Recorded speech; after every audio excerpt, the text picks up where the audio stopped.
All right. Hi, everybody. We are now live for our session from Linda Connor from the Department of Education here in Manitoba. I'm Kara Street. I'm the Vice President of the Manitoba. Right. Hi, everybody. We are now live for our session from Linda Connor from the Department of Education here in Manitoba. I'm Kara Street. I'm the Vice President of the Manitoba. Hi, everybody.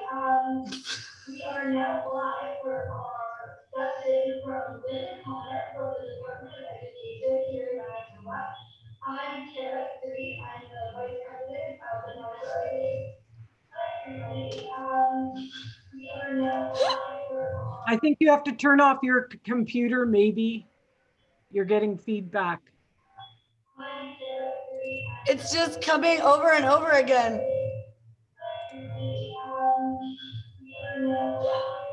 I think you have to turn off your computer, maybe. You're getting feedback. Okay, something happened there. We're not quite sure. It's just coming over and over again.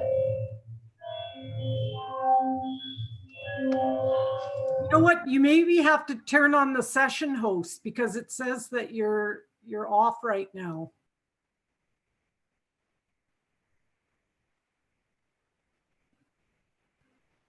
There, try that.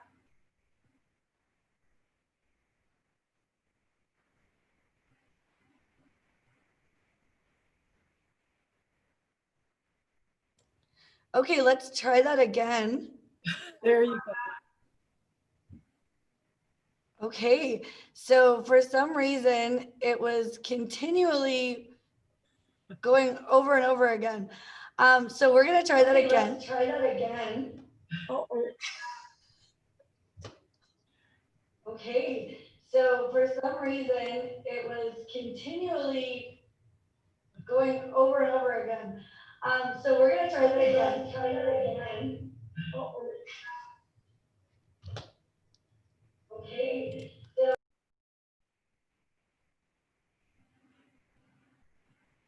Kara, maybe I'll just start. Does that sound good? Hopefully everyone can hear me. Bonjour, and welcome to everyone who's joined us today. My name is Linda Connor and I work for Manitoba Education as the social studies consultant. I just want to say that I'm honored to be here residing on Treaty 1 land and the homeland of the Métis Nation. I also want to say that I'm honored to be part of this webinar that has been put on by the Association for Canadian Studies, by the Manitoba Social Studies Teachers Association, and by OHASTA, the Teachers Association from Ontario. The topic that I'm going to discuss today is pertinent as we're looking at what we can do as social studies teacher in this time of, sadly, of the COVID pandemic that's hit us all across the country. We all share in the same experiences. So the topic that I want to talk about is, given the situation that we're in today, now more than ever, as we're having to operate in a virtual world, we have to find new ways to engage our students. And we also have to consider, what will we engage them in? Is the curriculum still the same? Are there changes we need to make? And if so, what do those changes look like? And so I called it Thinking Big, so that you can manage find ways to manage all of the curriculum outcomes or competencies within your region. I hope you'll take note throughout this presentation. I'm going to be using this graphic that looks like a bulletin board. And I chose this graphic so that you could think about ways that this video fits your own region. You can cut and paste wherever you want to. You can adapt, you can adjust. You can use this video as your vision board as you move forward. So keep that in mind as we go through the graphics here and through all the pages, that nothing is prescriptive. It's just looking at what it's like in the social studies classroom today during COVID. So you can see here the agenda that I've put on here is to start with using historical thinking. Many of you across the country have used the pedagogy that Dr. Peter Satius and other experts in the country worked on. Carla Peck, who was with us earlier this morning and will be with us again this afternoon, was also part of that consortium. Roland Case was part of it. And today we're hearing about a new network of social studies educators who are working together. So people like our own Kevin Lopuck from Manitoba, the president of our Social Science Teachers Association, as well as Rochelle Collishaw, who many of you know through Elections Canada, but also those of you in Ontario, you know her. So they're putting together people from across the country to look at ways to support teachers, no matter what province you reside. We're going to look at what's essential in social studies and ways that we can engage our students and keep them active during this very difficult time. And then we're going to dream a little on the last part for future-oriented citizens. We're going to think about the way our curriculum is designed today, but as we're in a very transformative time, what it can look like tomorrow. So without further ado, let's get on to the first slide. So you can see on this slide, I'm going to start with the topic of historical thinking. And to begin this slide, our discussion of historical thinking, on this slide, I have put the image of a tree. Some of you may recognize it. It's a willow tree. And a big question mark in the center of the bulletin board. To ask you to look at this image and think about ways, the attributes of a willow tree and how they tie into what it is to teach history and what is history.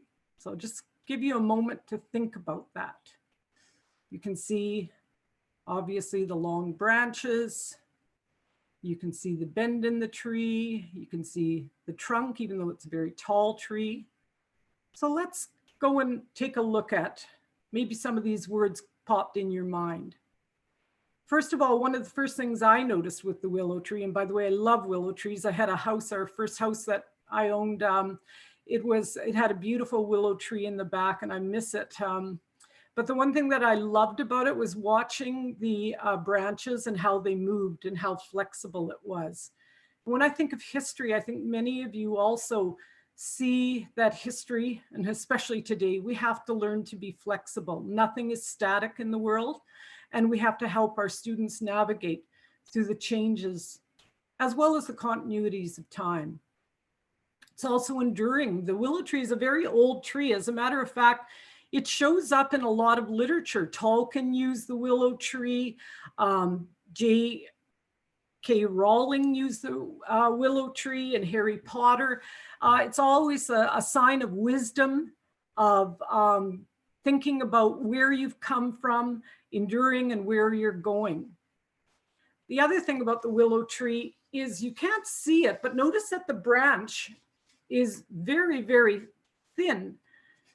But the tree has deep, deep roots that you can't see, but it's what really sustains the tree. There's a lot of depth and breadth to that tree, to the willow tree, to help support it, to get access to the nutrients it needs, but also to help keep it stable.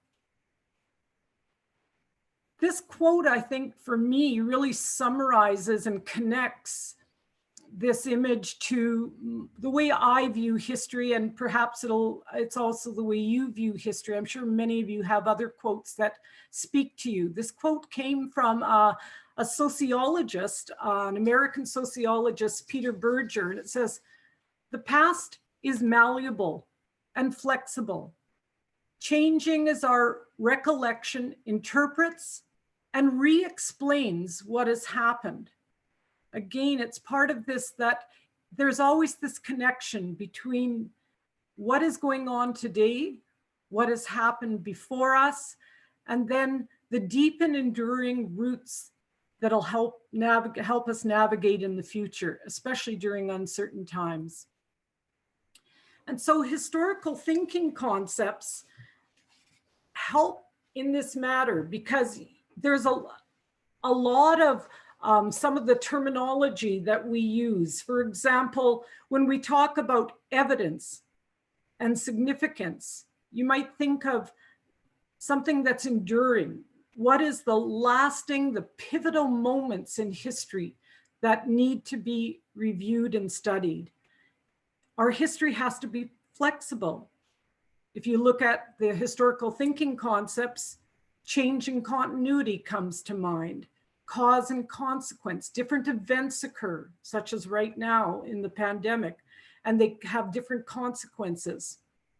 And if you think about the depth and breadth of that willow tree, you also think in terms of historical thinking about ethical dimensions, how deep and wide issues are, as well as historical perspectives that change through time, that move through time, but still have deep roots that are affecting us all through time. So I know many of you use these historical thinking concepts in your own provinces. In Manitoba, we really sort of embrace the concepts in our grade 11 curricula as we were developing and writing that curricula. But we've been encouraging teachers in other years to use the historical thinking concepts in earlier years as well as middle years.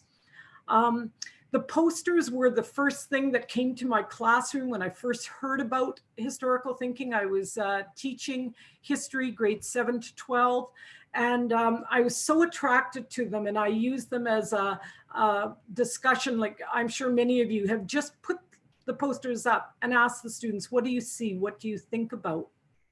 And they really helped me navigate through my course and gave me the competencies I hope to build in my students. As much as I love this page, I really appreciated this page. It came a few years after to my school, and I really find that these guideposts are important because they help me frame my teaching, and I think they really help guide my students' understanding of history and what it means to study history. For example, if you look at historical significance, I think when you study history that way, you begin to see that history has deep consequences for many people. So there's that enduring side of history. If you look at evidence, when you're looking at that evidence, you're always looking at who created it, when was it created?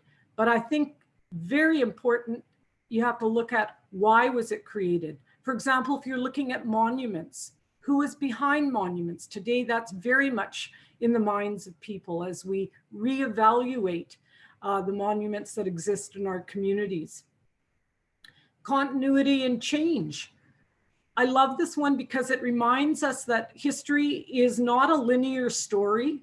It moves. The past and the present are interwoven with one another. There are times when we seem to move upward and beyond to a new world, but other times when we seem to decline back again. And I think it's important for students to see that change and continuity in history and to pay attention to it. That's where they start engaging, I think, in history. For cause and consequence, I like this one because it teaches us that history is not inevitable. History is about choices. Those of you who've been part of Facing History seminars and workshops, that's a very important attribute of history that Facing History stresses. History is about choices, and students have to see that and understand that there are multiple choices to be made, and then use ethical wisdom, knowledge, understanding, critical thinking to think of what's the best choice for our time. Historical perspectives. I like this one because it gets us into the personalities of the time. What were people thinking? How did they feel? What was motivating them to act? And last but not least, the ethical dimensions. It reminds us that we have a responsibility to remember and respond to events around us. For example, the calls to action today or Orange Shirt Day. They're very important to help us move through history. And I'm going to end with this little quote from Russell Brand. He said, remember, it's not the news, it's some news. So just like history, who is writing history? What is the purpose? And so you get a really, aside from just learning the facts, you get a different understanding of the pedagogy in the study of history. So many of you have, when you first were introduced to historical thinking concepts, you may have done an assignment like this with your students. I know that Linda Majinski, who was my predecessor at Manitoba Education, and she put a team together for us to develop the grade 11 course. She gave us a whole bunch of images. And she said, okay, we've got, a year to cover Canadian history. That's what in Manitoba we teach. And she said, but we can't teach everything. So what's essential? So we had to narrow it down. I think she gave us something like 25 slides and she told us that we had to narrow it down to 10. Well, I'm asking you to just look at these images that I've put and just take a minute and think, what's essential? What topics are essential to help students understand, for example, in this case, Canadian history? Well, some of you may have been at first attracted to, obviously, this Captain Canuck. I know I loved that image when I saw that. And, just because it's fun and it's playful, and that's how I like to engage students in history. But aside from that, I could also look at the image of Elijah Harper. Are they talking about the same thing? And to me, they are. They're talking about identity and citizenship and who belongs and who's part of the story and who has been left out at times in the story. And what are the attributes of a true Canadian? And so each one of these, even though they're important in their own right, when we look at significance, we want to look at things that are enduring. We want to look at history that has deep roots, that's a changing point. Maybe, for example, the Canada Arm image, to help us decide what's important. But the other aspect of these images, and something that we learned as we worked on our grade 12 course, is if you use systems thinking, you can actually connect them all. And an event happened just as we were devising our grade 12 course. We had met with the teachers on, I think it was a Wednesday, and Tuesday they were going to start right after the long weekend to teach the new Global Issues, Citizenship and Sustainability course. And Idle No More happened. And I got a lot of phone calls because we had 10 areas of inquiry. And many of the educators asked, well, for Idle No More, what area of inquiry do I teach it under? Do I teach it under Indigenous peoples? And I said, well, yes, that's pretty likely, but it was also about water. So do I teach it under environment? And I said, that actually makes sense, but it was started by 3 women. Do I teach it under gender and politics? And I said, yes, again, because if you think in terms of a system, you can actually connect a lot of these. And that's what change and continuity, cause and consequence, they all sort of play together. So those historical thinking concepts are very important to help us decide what is essential. So before the pandemic hit in Manitoba, the curriculum consultants were asked to create a document, this document over here called Curriculum Essentials.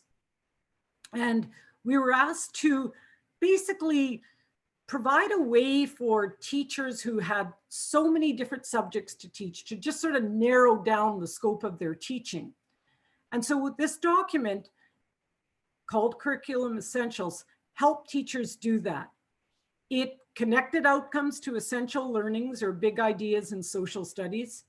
It helped teachers manage and plan their learning experiences for those students. And I think very importantly, it helps engage students learning it. So the next part that I'm going to talk about is when we think about what's essential in social studies, also think about the advantages of that for you in the classroom, especially during the pandemic, because learning is changing and the curriculum is starting to reflect those changes. So I put the image of the rock that's over at the side here. If you think of the outcomes as individual rocks, when you stack them together, they become a new image. They become a bigger story. Those are the big ideas. That's what we want students to leave the classroom with. So this is an image of what our curriculum looked like originally. So we had this huge document. A lot of people used it as a doorstop because it was so massive and heavy. And in that document, we took our classic poster of all of our outcomes and all of our clusters, as we call them, or titles for our learning experiences. So this is what most teachers started with. And so we put this page in our new curriculum essentials document, and the letters below here, because it was done online, were interactive. So teachers who didn't have the huge, massive tome, the Foundation for Implementation binder, could now use this new document called the Curriculum Essentials, and they could link up to all of our outcomes. And yeah, I was happy with that we now had this new, more interactive resource for teachers. And I think it's proving very valuable right now as students and teachers and parents are doing more remote learning. So this area here, those are just what we call our clusters or our titles. And then you see the specific learning outcomes. And as I said, the links. It's the second page that's my favorite page. In that massive tome that I talked about, the foundation document, at the front section, which we actually referred to as the front matter, we had our general learning experiences listed. And this document now makes those learning experiences more meaningful. So you can see our key learning experiences, our citizenship, which is our core concept, identity, culture, and community, the land and people and places, historical connections, global interdependence, power and authority, economics and resources. And by the way, if you think back of that other image I gave you earlier of what's essential in grade 11 history, I purposely included an image of people farming. I included an image of a parliament building. I included an image of John A. Macdonald with a flag, an American flag and a Canadian flag, as he was fighting against, in those days, free trade. Obviously, there were a lot of historical images. I included some Winnipeg General Strike ballots that were used, the ballot box. The land, people and places, again, there was an image of a bison. And then finally, identity, culture, and community, you could think of, as I said, the images of Elijah Harper, or the images that you have of Captain Canuck. So those are the titles of our general learning outcomes, or our big ideas, or our essential learnings. What makes this document, though, better than our foundation document that we first released is the second half. The GLOs, the big ideas, the essential learnings were written specific to each grade level. So now teachers can make a connection. And here on the next page, you'll see what I mean. On the left-hand side of your screen, this is, so it's taken from here. Here's one of the first clusters, world geography. Students were asked to map the globe, to look at the natural environment, and to look at population trends. The other side here, these are the GLOs, the general learning outcomes. But very few people were making the connection. This document actually helps make the connection, and here's how. For example, for mapping the globe, students begin to see through their mapping the different spatial and physical characteristics of their environment. But it doesn't end there. It talks about their roles as sustainable citizens, to be stewards of the land. So the narrative becomes bigger, the idea becomes bigger, rather than putting on the Tropic of Capricorn and the Tropic of Cancer and the equator on a map. They're beginning to see that we're talking about more than just the task of putting those features on a map. They are certainly learning the literacy of that, but we're also talking about what does this then mean to them today in the 21st century? Similarly here, the global national environment. We're talking about values. So their idea that the value being that they are stewards of the land, not only locally, but nationally and globally. So they begin to see the interconnectedness of them to their environment. And here, global population trends, rather than just a series of numbers, students then begin to see that there's a consciousness that it's not the same everywhere. And one of my favorite maps, I'm sure many of you as social studies teachers had it in your classroom, was the Human Index map, which compared infant mortality rates around the world. It compared life expectancy rates. And it compared education levels. And I found that such a great map, and students loved to study that because they were shocked at the inequity around the world. And in Winnipeg, we have a map group called PEG that they actually do social justice issues, and they map them out for our city. And that's very interesting for students to look at the differences if you live in the south end of our city compared to the north end. And the last one, Mapping the World, looks at power and politics. So even as you're mapping where things are, for example, the prime meridian, the fact it goes through England when there were many other countries who wanted it to go through their country. And in fact, France held out for years before they accepted that the world had agreed that it would go through England. But think of England's position at that time in history and how that influenced where the prime meridian was located. So it begins to be a more meaningful story or narrative rather than a series of unrelated outcomes. So what we did in this document is we actually took all of these seemingly unconnected SLOs or specific learning outcomes, and we collapse them underneath the narrative of the GLO or big idea to help students see what is essential as they're going through the series of learning experiences and as they're developing skills. How will that help them in the future? So the next page is about engaging students. Why do we need to do this? Well, if you can see, obviously the image of the child, just having fun, just playing with learning, that is extremely important. That's something we don't want students ever to forget, that joy of learning, that joy of discovery. What happens when I jump into a puddle of water? What's the cause? What's the effect? And so similarly, as we're looking at historical thinking concepts, that's what we're trying to do. On the other side, you see a graphic, an infographic that asks the question, are Canadian students engaged? So this is something that Manitoba Education was very interested in. And what shocked us was you can see that initially when students are in the early years, they tend to be very much engaged. The colored images of students, you can see that generally they're all colored.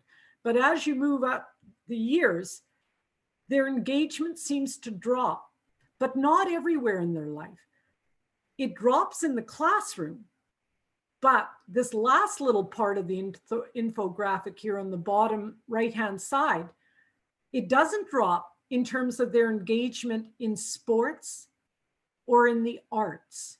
So what is happening in schools that causes that engagement to fall off? And that's something that, especially now in COVID, when kids aren't in the classroom and they don't have someone watching them, helping them, observing their curiosity and assisting them to move forward.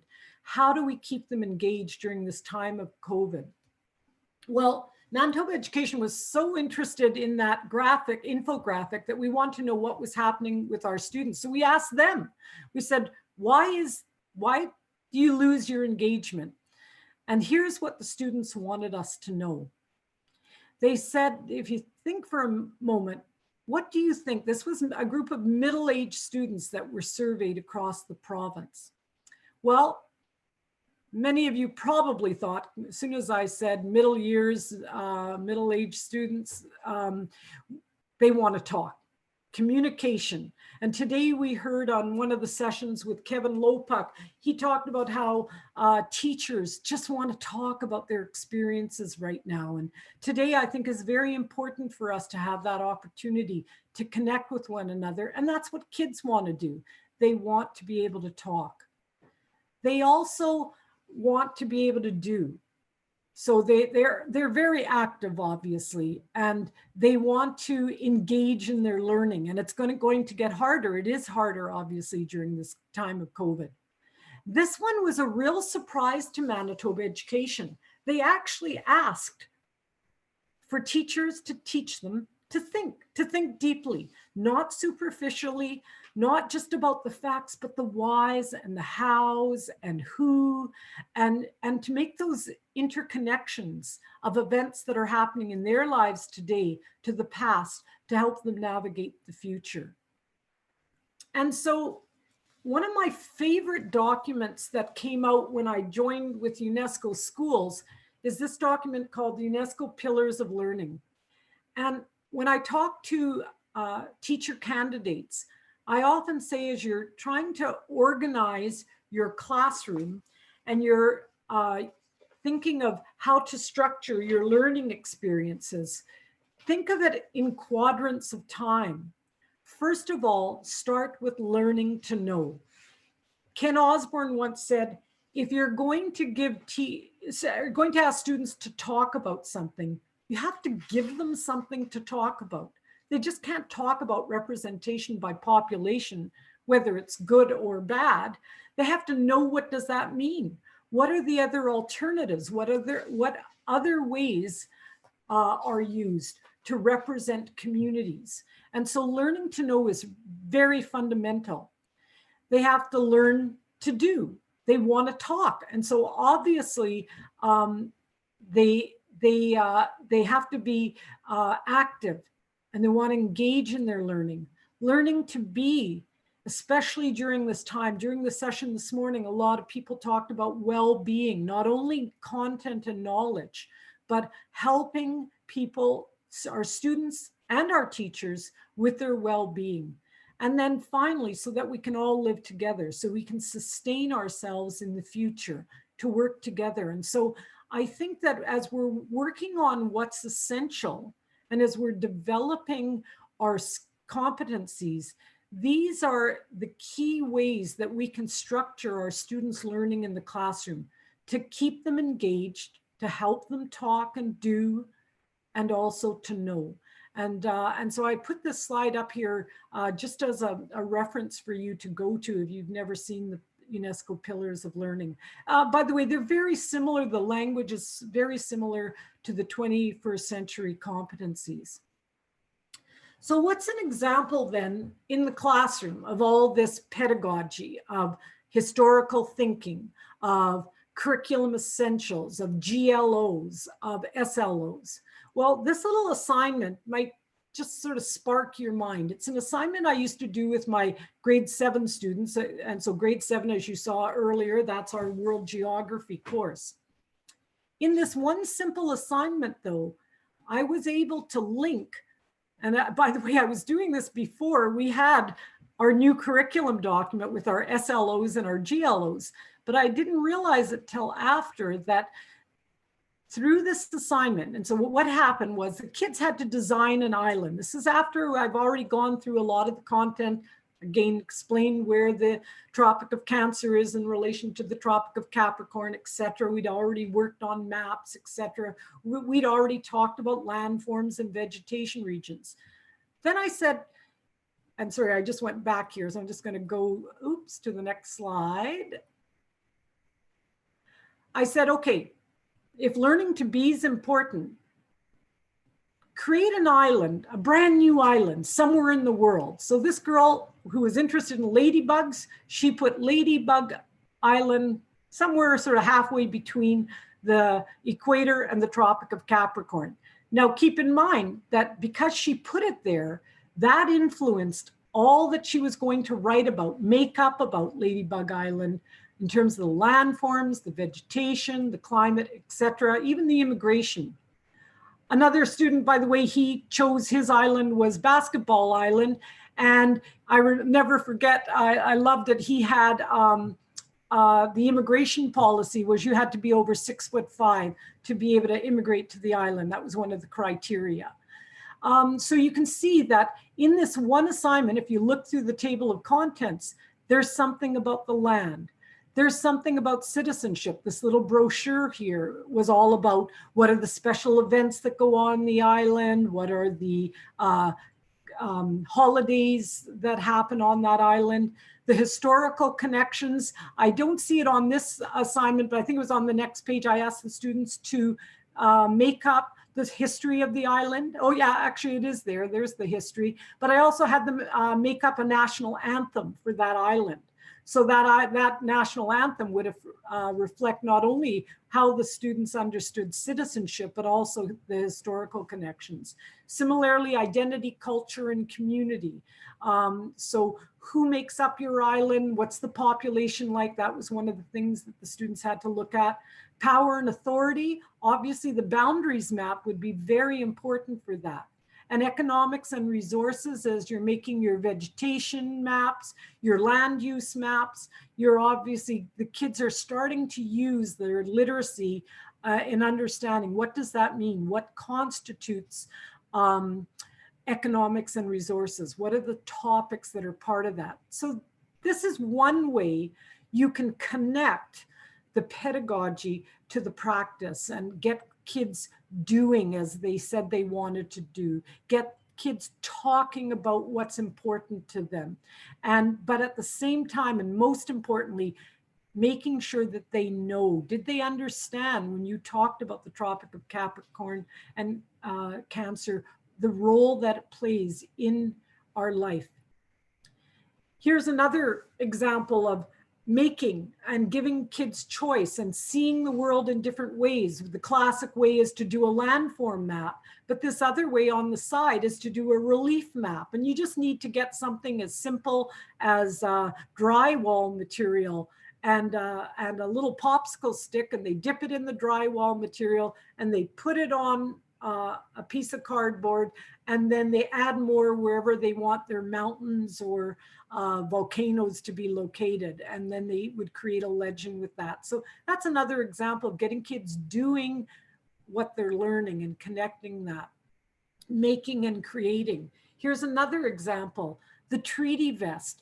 This example just shows you that when we talk about treaties, so I started today to acknowledge that I'm honored to be residing on Treaty 1 land. Now, some of you are not on ceded land. So maybe you might get the students to make a friendship agreement, which might have been used in your community, or a wampum belt. So there are different ways, but by just taking, in this case for the treaty vest, just taking a piece of construction paper, they can actually make their own little vest and then color it with what does it mean in case of Manitoba and the treaty lands, what does it mean to be, we are all treaty people? How does that speak to you? So you're getting the affective domain. Similarly with Project of Heart, this is a great resource. By the way, it's my go-to resource, which came out of the BC Teachers Federation to try and help students understand residential schools. It is interactive when you go online with it, but it has an assignment that once the students learn about residential schools, then they create a garden of hearts, and that's the end project to help them understand and develop deeper meaning for them. Another activity I've done with students is the bear take our, it comes out of the Cindy Blackstock's work. And so what you do is you can make little teddy bears. I've had students do that, or you can collect teddy bears and bring them to a hospital to help them understand Jordan's principle. And so again, the affective domain gets brought into play. Oop, it went too fast. So I'm just going to go back. I'm on my last slide here. So earlier I asked you what's essential. And I showed you some images of Captain Canuck, as I said, and you've got the election ballot, and you've got Elijah Harper. But maybe as we're talking about the future in this very, very transformative time in our history, as we're going through the pandemic and we're having to discover new ways, new means, new ways of thinking about history, maybe it's time to start thinking about those images I showed you and say, are they big enough? Is there another way to teach history rather than through the classic ways? Maybe we have to think bigger. And those of you who know a little bit about big history know that if you study big history, it's really big. It's all about the universe. I think Jared Diamond said it best when he wrote his book on guns, germs, and steel. That's how big he went when he thought about history. Well, similarly, I put some images on here to maybe provoke your thinking about new ways that you might make history even bigger. How might you collapse the learning outcomes that you already have in your curriculum and make them even bigger than our GLOs? Another way I thought of doing this was thinking about music. War, what is it good for?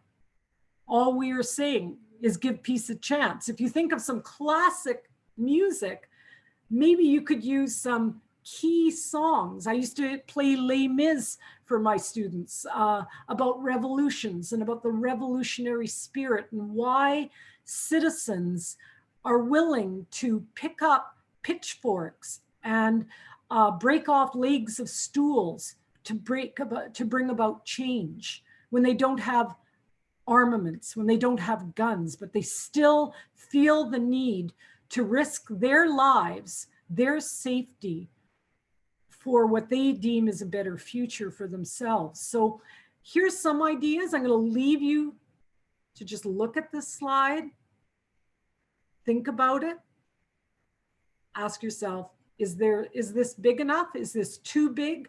How could I collapse what's in my curriculum already under these? Obviously, the Sustainable Development Goals, I think, is a really good way, when I talk about systems thinking, to connect things like water and the access to water and poverty, and to connect our consumption of goods to our well-being and to the environment's well-being. So if you have not looked, I'm sure almost every educator across the country knows about these, but this is a beautiful way. You might even want to use this as your sole way to teach history. I know when it comes, I want to highlight media and digital literacy. When it comes to that, in our grade 12 curriculum, we debated whether we should have a cluster 0 where we all start on media and digital literacy and then branch off to the areas of inquiry I talked about earlier. That's another way to do it. I like this one down here, ethical thinking in teaching history. Maybe you use those song titles that I mentioned. War, was it? What is it good for? All we are saying is give peace a chance. How can we analyze history in that way? Voting, why vote? What other options do we have for citizens to express themselves and to get the changes that they'd like in society? And I think, by the way, democracy is the way that we have seen where we can engage many more citizens. And so we're just looking at ways to improve it. and then reconciliation and incorporating Indigenous ways of knowing so that we can be sustainable citizens, enough for everyone, for always. So without further ado, I'd just like to say thank you. Thank you to my host, Kara, who I think will have some questions for me. Thank you to all of you on the front lines. Teachers, you are essential learners and essential workers right now. And I know you're going through a lot, and I share with you the heartache as well as the joy of being in the classroom, and wish you good luck. As I close my emails now, I often like to say I'm working in support of Manitoba educators, and today working with all of you across the country. And I'd like to thank all the organizers for today for sharing what they've done, and leave you with this final definition of history that helped me all the way through my teaching career. History is the study of the past to help us understand the present and prepare for the future. Thank you.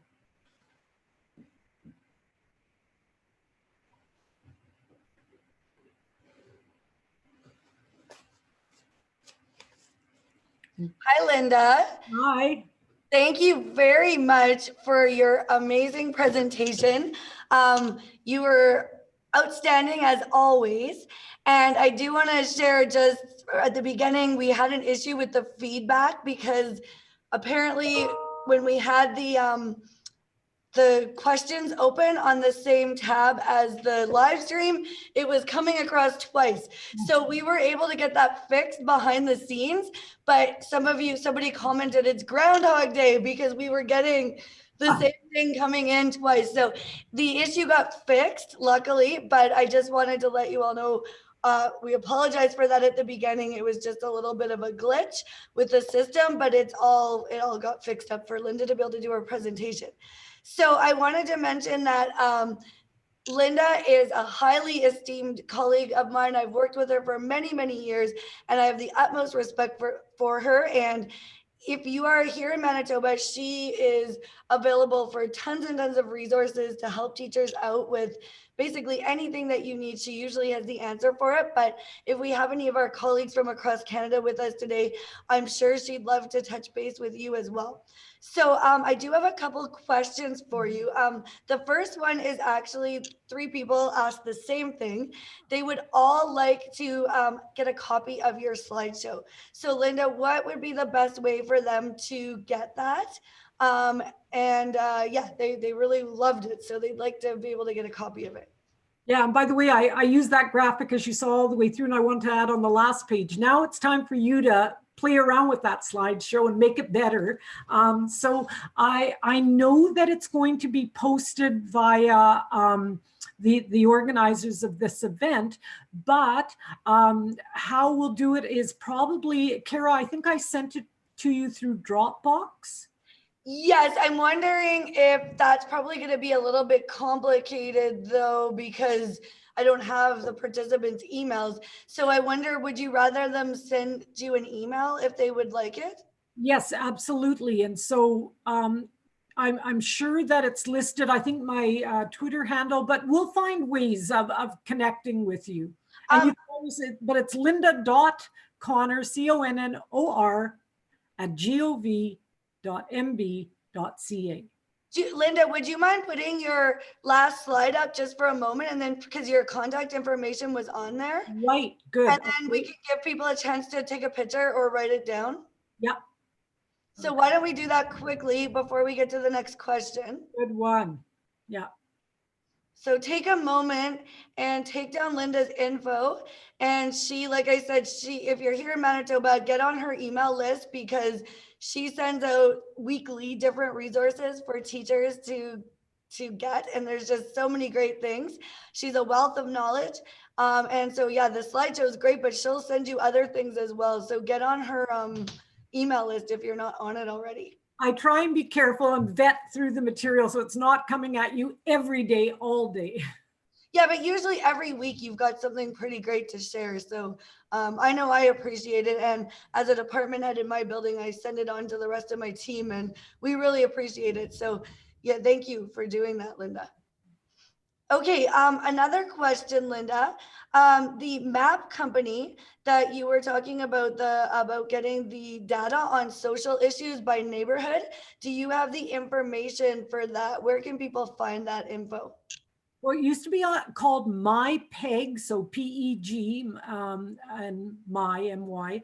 And I don't know how active it is right now. I know Brandon also uses it.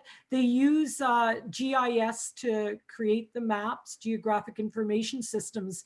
And so they overlay all the data. So you'd have to find out if you go to your Department of Lands and Surveys, like that might be a place to start to ask them if they've got something. Social justice groups. I know the group that housed MyPeg in Manitoba for Manitoba teachers who are here today, they're called the International Institute for Sustainable Development, IISD. Actually, Linda, I just did a quick search up because I was using my pig last year with my students, and it's actually up to date to 2019 right now. So Okay. it's actually their website is up and running. It's www.mypeg.ca, and everything right now is up to date as of a year ago. So I use it all the time. It's a great site. I even just use it just for curiosity. Often I go on there just to check some things out, and they have data in pretty much everything you can imagine, from education levels, um, readiness for school, all different things. You can pretty much find out anything, and it's broken down pretty specifically into neighborhoods in Winnipeg. So it's a great site. And I think during this time of COVID, I know there was discussion about whether they'd start putting systems thinking maps about COVID. Okay, well, right now it's just last year they have a report, they have all the data of them, but maybe they're working on that right now. Yeah. Yeah, so that is a great resource. I don't have any more questions right now on the list. So if anybody does have any other questions for Linda, we have 6 minutes left till we are no longer live. So it would be great to make use of that time. I guess we'll wait a minute, see if there's any other questions. And Linda, do you have any closing thoughts or remarks, just in case there aren't any other questions?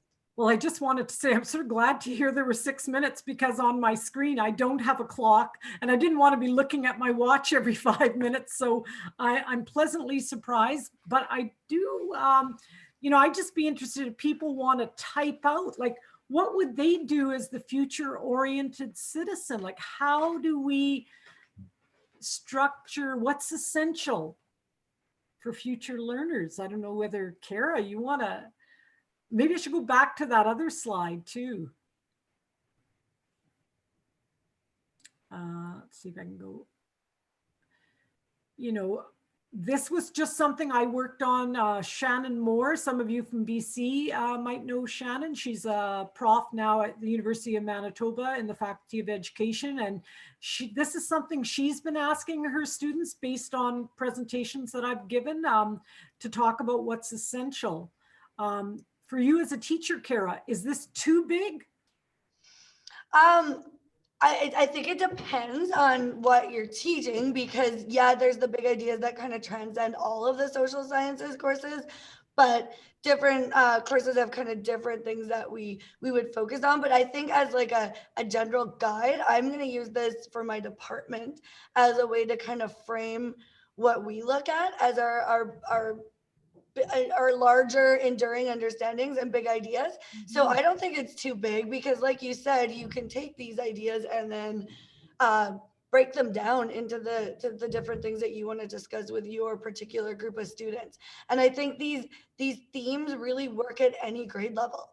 So they actually fit K to 12, because you would obviously look at them a little differently depending on if you're early years, middle years, or senior years. But these are kind of great umbrella concepts for the social sciences as a whole. Yeah, that's a good point. And I can't stress enough, like this one really, you could just keep going through all of these. There's that connection, the one on sustainable development goals. When it first came out, I was trying to figure it out. And by the way, there's a child-friendly version of the Sustainable Development Goals, a poster with little smiley faces and sad faces and teardrops. And so, yeah, I highly recommend just Google kid-friendly version of Sustainable Development Goals. I'm just going to take another check through and see if we have any more questions. Not so far. I know it's a little bit strange when we're the only ones talking and we don't know who's in the audience. So don't be shy. If there is anything you want to ask, we have 4 minutes left and Linda would love to answer anything. Or if anybody has any feedback for Linda's question. So what do you think the essential questions should be, or the big ideas you think we would like our students to know for future citizenship? If you have any ideas that are not on that graphic that Linda provided, I'm sure she'd love to hear those ideas as well. So you can just put them in the question tab because that's the only thing that I'm able to see. So if you would like to do that, that would be great. Oh, I have some really nice feedback for you, Linda. Somebody just mentioned that this was definitely the best presentation of the day for them. Namaste. So that is definitely a nice way to end a Friday afternoon. And I agree, Linda is just a wealth of knowledge. And I think regardless of the grade level that you're teaching, you can take something from this and apply it to your classroom setting, because a lot of these things are, they're overarching concepts that transcend all of the social sciences. So that's awesome, Linda. I agree. I second that. Thanks. Anyone else before we wrap things up?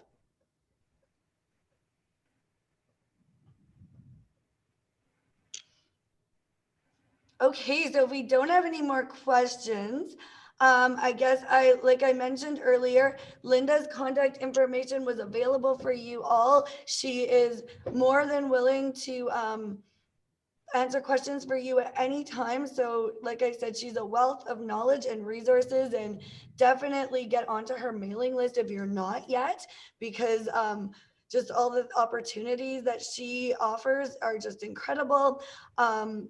There's lots of PD too that she'll share. So right now I know it's a little bit more difficult with virtual PD, but she's always she's always sending that information out. So please get on her list.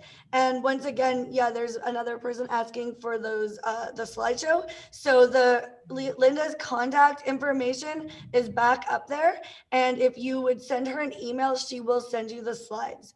So get that information down before we automatically go off at 2:30. So you've got 2 minutes left to grab her contact information, and she will send the PowerPoint to anybody that is interested in it.